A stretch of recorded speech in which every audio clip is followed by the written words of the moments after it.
বাংলাদেশের অতীত সরকার 93 বিলিয়ন টাকা, এখানে ম্যানেজার আছে, জিএম আছে, 93 বিলিয়ন টাকা ডলার আমাদের মাথার উপর ঋণ করে আমাদেরকে কত বড় বিপদে ফেলে দিয়ে গেছে। আর বর্তমান সরকার 2 মাসের মধ্যে 3 বিলিয়ন টাকা পরিশোধ করেছে। তার মানে কি বোঝা যাচ্ছে? সুদেরও নেই, ঘুষারও নেই, ঘুষ খাওয়া যাচ্ছে না, মারিং কাটিং চলতেছে না। ওই শালা শয়তানেরাই বলতেছে আগেই ভালো আছিল। ধরে কণ্ঠে এর নাম হলো আফসোস লীগ। এখন কি লীগ? আফসোস লীগ, হতাশা লীগ। এক এক সময় এক একটা সাইজ হয়ে আসে। বর্তমানে এই ফেসবুকে পোস্ট দেয় আগেই ভালো আছিল, আগেই ভালো আছিল। আগে বলছি তো ধুনু তো ঢুকবার দিছে, কথা কম দিছে। একটু মনোযোগ দিয়ে শোনেন, কারণ না জানলে গুরুত্ব হবে না। জন্মসূত্রে মুসলমান হলাম, আমাদের লাভ কি? আল্লাহর নবী মসজিদে নববীর মধ্যে বসে আছেন। এমন সময় তার 2টা নাতি তার 2 উরাতের উপরে বসেছেন। নাতি 2টার নাম হলো হাসান আর হোসাইন। নবী কোথায় বসে আছেন? হ্যাঁ, খেয়াল করে শুনবেন। মসজিদে নববীর মধ্যে বসে আছেন। এমন সময় তার 2টা নাতি 2 উরাতের উপরে বসে আছেন। শুধু বসে নাই, ছোট নাতি দাড়ি ধরে টান মারে, আর বড় নাতি টুপি খুলে ফেলে দেয়। খালি বসে থাকলো হলে তা না, হোসাইন দাড়ি ধরে এরকম টান মারে, আর হাসান মাথার টুপি খুলে ফেলে দেয়। ঠিক ওই সময় হযরত আবু বকর মসজিদ নববীর দরজায়, আবু বকর রাদিয়াল্লাহু তাআলা আনহু আসমানের দিকে তাকালেন।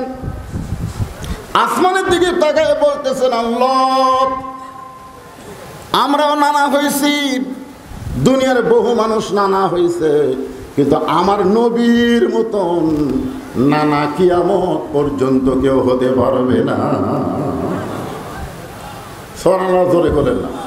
তার মানে বুঝবার পারেননি, এক নাতি দাঁড়িয়ে ধরে কি করতেছে? টানতেছে, আর এক নাতি টুপিগুলো ফেলে দিচ্ছে। নবী বিরক্ত না হয়ে 2 নাতিকে আবার বুকের মধ্যে নিয়ে চুমা খাচ্ছে। এইটা দেখে আবু বকর বলতেছে, আমার নবী শুধু নবী না, আমার নবী হলেন বিশ্ব নানা। আমাদের নবীর চাইতে ভালো নানা পৃথিবীতে কেউ আছে? আচ্ছা, নানা হিসাবে নবী 1 নম্বর, স্বামী হিসাবে এমনি এমনি করলে হবে না। তো স্বামী হিসাবে আমাদের নবী কয় নম্বর? নবীর একই টাইমে একই সময়ে নবীর 9টা বউ আছিল। কয়টা? 9টা বউ। একদিন সব বউ নবীকে ঘিরে ধরে বলতেছি, ইয়া রাসূলুল্লাহ, আমাদের 9 জনের মধ্যে সবচাইতে বেশি ভালোবাসেন কাকে? নবী তো বেকায়দায় পড়ে গেলেন। যতদিন খাদিজা ছিল ততদিন এই প্রশ্ন কেউ করেনি, কারণ খাদিজা থাকা অবস্থায় নবীর দ্বিতীয় কোনো বউ ছিল না। এক বউ থাকলে কোনোদিন বলবে কাকে বেশি বেশি ভালোবাসেন? কোনোদিন বলবে? কারণ বই একটা। কিন্তু 9 জন বউ, নবী বলতেছে আপনাকে বলতে হবে আমাদের 9 জনের মধ্যে কাকে বেশি ভালোবাসেন। আল্লাহ রাসূল মুস্কি হাসিতে বললেন, এই কঠিন প্রশ্নের উত্তর আজকে দেওয়া যাবে না, এটার প্রশ্নের উত্তর হবে আগামীকাল সকালে। সমস্ত বিবিরা যখন ঘুমায় গেলেন, এমন সময় নবী আয়েশার ঘরের দরজায় ডাক দিলেন, আয়েশা। আয়েশা দরজা করে মুস্কি মুস্কি হাসতে স্যার বলতে, হুজুর আমি জানি 9 জনের মধ্যে আমাকেই বেশি ভালোবাসেন। আল্লাহ রাসূল বললেন, ভালোবাসার কথা বলতে আসি নাই রে, তোরে 2টা খেজুর দিলাম, 2 খেজুর 1 গিলাস পানি দিয়ে খাবা, কিন্তু এই কথা কাউকে কবা না। হাফসার ঘরের দরজা দিয়ে ডাক দেন, হাফসা। হাফসা বের হয়ে বলতে, হুজুর আমি জানি আমাকেই আপনি বেশি ভালোবাসেন। আল্লাহ রাসূল বললেন, এই 2টা খেজুর 1 গিলাস পানি দিয়ে খাবা, কিন্তু খবরদার কাউকে বলবা না। নবী প্রত্যেকটা বিবির দরজা দিয়ে ডাক দিলে 2টা করে খেজুর 1 গিলাস পানি খাবা, কাউকে বলবা না। পরদিন সকালবেলায় সব বউ এসে বলতে, হুজুর আমাদের 9 জনের মধ্যে কাকে বেশি ভালোবাসেন এখন বলতে হবে। আল্লাহ রাসূল বললেন, গত রাত্রে যাকে 2টা খেজুর 1 গিলাস পানি দিছি তাকে সবচাইতে বেশি ভালোবাসি। সব বউ কয়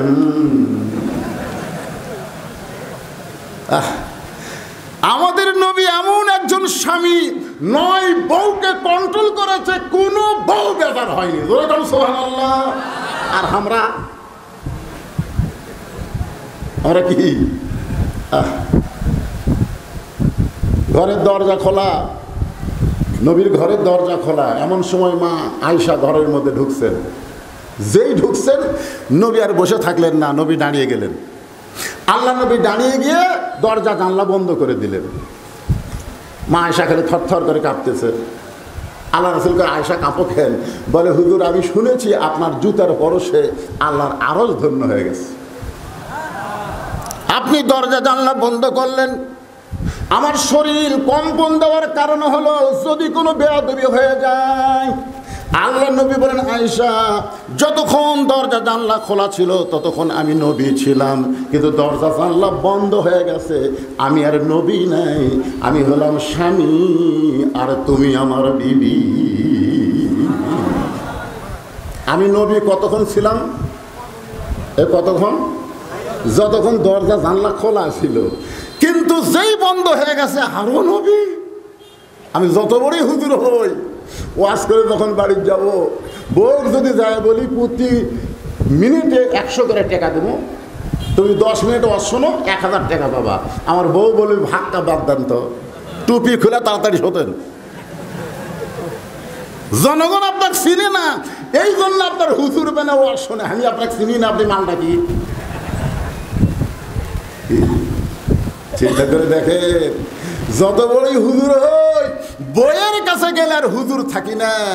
নবী বলতে চাই সব, যত বড়ই নবী হয় দরজা জানলা বন্ধ হলে আর নবী থাকি না। আমি হলাম স্বামী, তুমি আমার বিবি, কিসের ভয়? আসো। মা আয়েশা দৌড়ে নবীর বুকের মধ্যে ঢুকে চোখের পানি বের করে বলেন আল্লাহ, আমার নবী শুধু বিশ্ব নবী নয়, আমার নবী হলেন পৃথিবীর 1 নম্বর স্বামী। তাহলে নানা হিসাবে কয় নম্বর?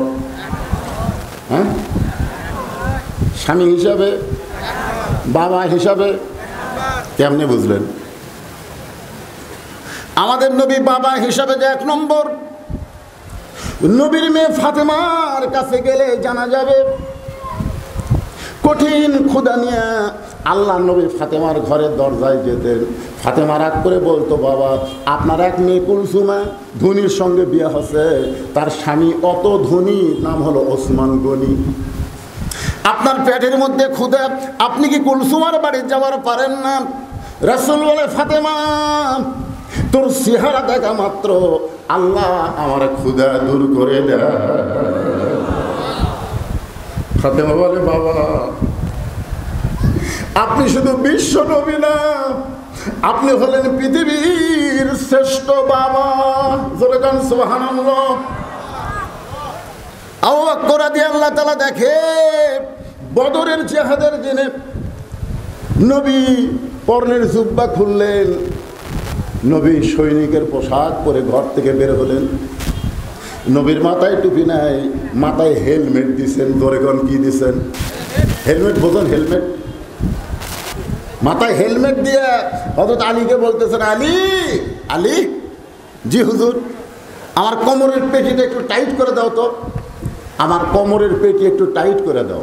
হযরত আলী এসে নবীর কোমরের পেটি, পেটি বোঝেন না যে গামছা মাথার জোরে বাঁধলে কাজের শক্তি কম হয় না বেশি হয়? কৃষক মানুষেরা যখন বেশি কাজ করবার চান তখন গামছা খুঁটি বাঁধেন, মাজার বাঁধেন না, আরো টাইট করে দাও। আবু বকর বললেন, ইয়া রাসূলুল্লাহ আপনি আল্লাহর নবী, আপনার কোমরের বেল্ট এত টাইট করা লাগবে কেন? রাসূল বলেন, আবু বকর আমি শুধু আল্লাহর নবী না, আজকে বদরের জিহাদে আমি হব আল্লাহর সেনাপতি। তাহলে সেনাপতি হিসাবে আমাদের নবী কয় নম্বর? নেতা হিসাবে কয় নম্বর? যেই দিকে যাবেন সেই দিকে আমাদের নবী হলেন 1 নম্বর। আবু বকর বলেন, আল্লাহ দুনিয়ার শ্রেষ্ঠ নানাকে দেখলাম দাড়ি ধরে টান মারতেছে, মাথার টুপি খুলে ফেলে দিচ্ছে, এরপরও নানা নাক না করে দুইটা নাতিকে বুকের মধ্যে নিয়ে আদর করতেছে। সুবহানাল্লাহ। এমন সময় হযরত ওমর আইছে, এমন সময় ওমর এসে এই দৃশ্য দেখি, ছি ছি, এই দুইটা সন্তান বড় বেয়াদব, এরা সবসময় নবীকে কষ্ট দেয়। মানে হযরত ওমর গরম সাহাবী না, ধরে কোন নরম না গরম? আল্লাহ রাসূল বলেছেন আমার 4 জন সাহাবী 1 নম্বর। সাহাবারা বলেন হুজুর 4 জন 1 নম্বর কেমনে হয়? রাসূল বললেন নরমে 1 নম্বর হলো আবু বকর, গরমে 1 নম্বর ওমর, সম্পদে 1 নম্বর ওসমান, আর জ্ঞানের দিক দিয়ে 1 নম্বর। জোরে কর না কেন? তাহলে 4টাই কয় নম্বর? সবচাইতে গরম সাহাবী ওমর। দাড়ি ধরে টান মারা দেখা, টুপি খুলে ফেলে দেওয়া, এই দৃশ্য দেখার পরে বলতেছি এই দুইটা সন্তান বড় বেয়াদব হয়ে গেছে, এরা আল্লাহর নবীরে সব সময় কষ্ট দেয়। সঙ্গে সঙ্গে আবু বকর এভাবে শাহাদাত আঙ্গুলি তুললেন, ওমর যেই কথা একবার বলেছো এই কথা দ্বিতীয়বার বলবো না। ওমর ফারুক 3 ধাপ পিছনে গেছে। ধরে এখন কয় ধাপ? হায় হায়, দুনিয়ার সবচাইতে নরম মানুষ গরম মানুষকে হুমকি মারতেছে। ওমর যে কথা একবার কছো আর একবার দান করো না। হযরত ওমর 3 ধাপ পিছনে গেলেন। পিছনে যাওয়ার কারণ হলো নরম মানুষ যদি গরম হয়ে যায় হাসিনার পলানো ছাড়া উপায় নাই। বাংলাদেশের মানুষ খুবই নরম আছিল। আবু সাইদ যখন, আগে আমরা রংপুরকে কি বলতাম? মফিস। রংপুরে কি কথা কয় না? আমাদের বগুড়াতে রংপুরের লোক দেখে এই মফিস, এই মফিস রাখার লোক। আসলে রংপুরকে আমরা তেমন গুরুত্ব দিতাম না, কিন্তু আবু সাইদ যখন হকের পক্ষে বাতিলের বিরুদ্ধে সরাসরি অস্ত্রের সামনে নিজের বুক পাতায় দিয়ে বললেন মর, আর কতদিন স্বৈরাচারের বিরুদ্ধে মুখ বন্ধ করব, আর অন্যায়কে সাপোর্ট করতে পারি না। কুল জানা হাক্ক জাহাকাল বাতিল ইন্নাল বাতিলা কানা যাহুকা। আবু সাইদ যখন বুলেটের সামনে ঝাঁঝরা হয়ে গেল, এরপরই কিন্তু দেশের মোড় ফিরে গেল। ধরে কোন কথা ঠিক? এই কি আরে রংপুরের মফিজ হয়ে যদি জীবন দেয় তাহলে আমরা কি? হায় হায় হায়, এমন ভাবে গর্জন দিয়ে উঠলো, কোনো অস্ত্র নাই, শুধু তকবীরে তকবীরে, মিছিলে মিছিলে গণভবন দখল করেছে। ধরে কণ্ঠে কথা কন না কেন? পুলিশের আইজি স্বরাষ্ট্রমন্ত্রীকে বলতেছে, আমার স্বরাষ্ট্রমন্ত্রী যে শালা পল আছে, উনি বলতেছে কমে না কেন, গুলি করবা সমানে মারবা, পাখির মতন মারবা, একটা গুলি করলে 10 জন ভয়ে পালায় যাবে, লোকজনের বাড়তিছে কেন?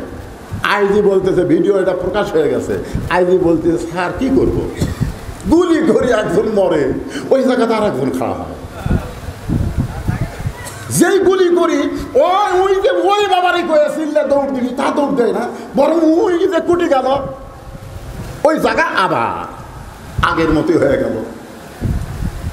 তার মানে বোঝা গেল বাংলাদেশের মানুষ নরম ছিল, এত অত্যাচারের পরে আর নরম থাকেনি।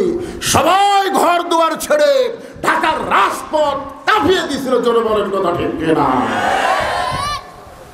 সবসময় নরম থাকা যায়? মাঝে মধ্যে একটু গরম হওয়ার দরকার আছে না নাই? তাহলে কি বুঝলেন? নরম মানুষ গরম হলে হাসিনা, কেন কথা জোরে করা যাবে না, সব নেটের মধ্যে উঠবে।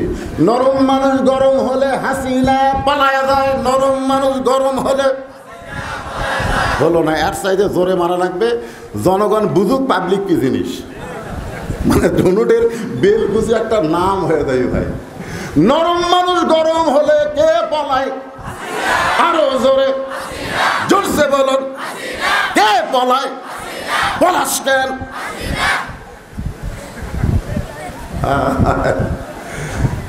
না পলাশ কে? উমর ফারুকের মতন গরম মানুষ 3 ধাপ পিছনে গেছে। পিছনে গিয়ে জোড়হাত করে বলতে যাও বকর ভাই, আমি সারা জীবন শুনি আপনি নরম মানুষ, আল্লাহ নবী বলেছেন আপনি হলেন নরমে এক নম্বর, আপনি হঠাৎ এমন গরম হলেন কেন? আবু বকর বলে, ওমর, সব সময় নরম থাকা যাবে না, মাঝে মধ্যে নরমকেও গরম হওয়া লাগবে। এই যারা দুইজন কি করতেছে, এই সময় নরম থাকা যাবে না, যাবি? কারণ এরা হল সিজারের মাল, সিজারের মাল। এরকম যদি আপনি সাইজ না করেন, এরা সাইজ হবে না তো। কারণ জন্ম হওয়ার 2 দিন আগেই ওরকম পেট কেটে বের করছে। জন্ম হওয়ার কয়দিন আগে? 2 দিন পরে ওই নর্মালি এমনি আসতো। এই জন্য তো আল্লাহ বলেছেন, ওয়াসাইনা ইনসানা বিওয়ালিদাইহি ইহসানান হামালাতুহু উম্মুহু। মা হওয়া এত সহজ না। কি বলবো, প্রসবের ব্যথা, মা বিনে সেই ব্যথা কেউ তো বুঝিবে না। মাজন ঠেকিয়ে সন্তানের দায়, অকালে মা মারা যায়, কেন সে মায়ের ভক্তি করো না? এমন দরদি ভাবে কেউ হবে না আমার মা, মা গো। আপনারা যারা নর্মালে আছেন, নর্মালের যারা দুনিয়াতে আছেন, মনে করেন সভাপতি ভাইয়ের আমরা কিন্তু নর্মালের মাল। আর এরা মানে ঘুমই ভাঙেনি, পেট কাটা ডাক্তাররা বেকায় দেখে, এর তো ঘুমই ভাঙেনি, কি করা যায়? আর এক ডাক্তার বলতেছে, ভাই পাও ধরে বাইর করে ঘুরমি দেন। ঘুম ভাঙাবার গেলে কি দেওয়া লাগবে? তখন পেটের থেকে বাইর করে এইরকম একটা ঘুরমি দেয়, বুঝলি? যে ঘুরবি, এই ঘুরবির চোটে মাথাতে একটা ঝাঁকি লাগে। এই ঝাঁকির কারণে এরা এমন অস্থির হয়, দোয়া দরুদ দিয়ে এদের কান্না থামান যায় না। মোবাইল চালু করে এরা কান্না থামায়। জোরে জোরে কথা, ঠিক কথা বল না? এরকম দোয়া দিয়ে ভালো করবেন, ভালো করবার গেলে মোবাইল চালু করে দেন। মোবাইল ছাড়া এরা ভাত খায় না। সিজার করা, জোরে গান কি করা, আরো জোরে গান কি করা। এই জন্যে আপনাদের সামনে যারা মাঝে মধ্যে ছোট ছোট বাচ্চারা আছে, ওদেরকে আপনারা একটু সুন্দর করে সাইজ করবেন। এই যে কয়েকজন চিল্লাচিল্লি করতেছে, ওইবার এত রাত্রে একটু চেতন থাকা লাগবে কেন? এই কার মায়ের সন্তান রে, এত রাত্রে চেতন থাকার দরকার কি? ঘুমায় দেন। একটু মনোযোগ দিয়ে কথাগুলো শুনবেন। জন্মসূত্রে মুসলমান হওয়াতে আমাদের লাভটা কি? এই লাভের কথা বলতে গিয়ে আমি বলতেছি, আবু বকর বললেন, ওমর, সব সময় নরম থাকা যাবে না, মাঝে মধ্যে নরমকেও গরম হওয়া লাগবে। আপনার বলেন তো, ভারতের যত চ্যানেল এখন আর চলে? যে কতক্ষণ চলে? আমরা বহু ওয়াজ করেছি, স্টার জলসা বাংলা যতদিন বাংলার ঘরে ঘরে থাকবে, নারীরা যত ওয়াজ শুনুক, তাদেরকে ভালো করা যাবে। কিন্তু বিপদে পড়ে আমরা কোন দোয়া পড়ি? আপনারা বিপদে পড়লে কোন দোয়া পড়েন? হাসিনাও কথা, বাইরে এমন বিপদে পড়ছি, দোয়া পড়বো, শালার নামও ইউনুস।